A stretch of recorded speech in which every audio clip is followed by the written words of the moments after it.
Assalamualaikum warahmatullahi wabarakatuh. Hari ini kita akan membahas materi tentang teks anekdot.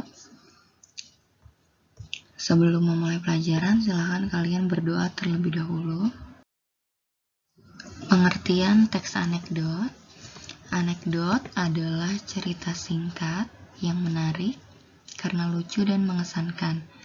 Biasanya mengenai orang penting atau terkenal berdasarkan kejadian yang sebenarnya. Seiring perkembangan zaman, teks anekdot tidak harus tentang orang penting, terkenal, dan tidak harus berdasarkan kenyataan.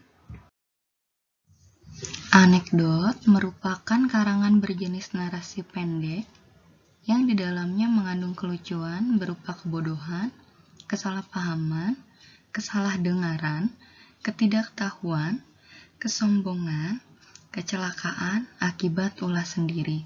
Untuk tujuan dari anekdot adalah untuk menghibur atau menyindir seseorang. Ciri-ciri teks anekdot. Yang pertama, bersifat humor atau lelucon. Yang kedua, lebih dekat dengan perumpamaan tentang dongeng.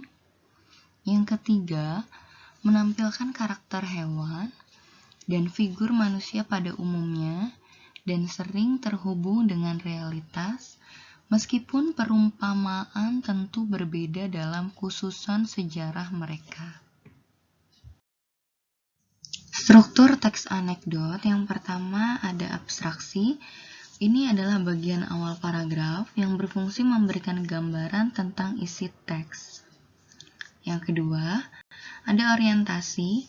Di sini adalah bagian yang menunjukkan awal cerita atau latar belakang terjadinya peristiwa. Yang ketiga, ada krisis.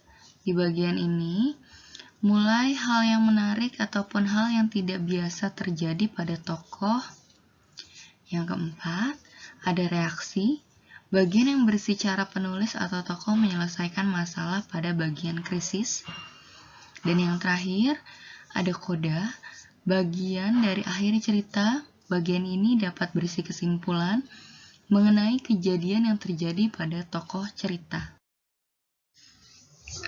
Silahkan catat materi teks anekdot, dan setelah selesai mencatat, kirim foto hasil catatan ke portal Dik. Sekian materi kali ini, selamat mengerjakan dan terima kasih.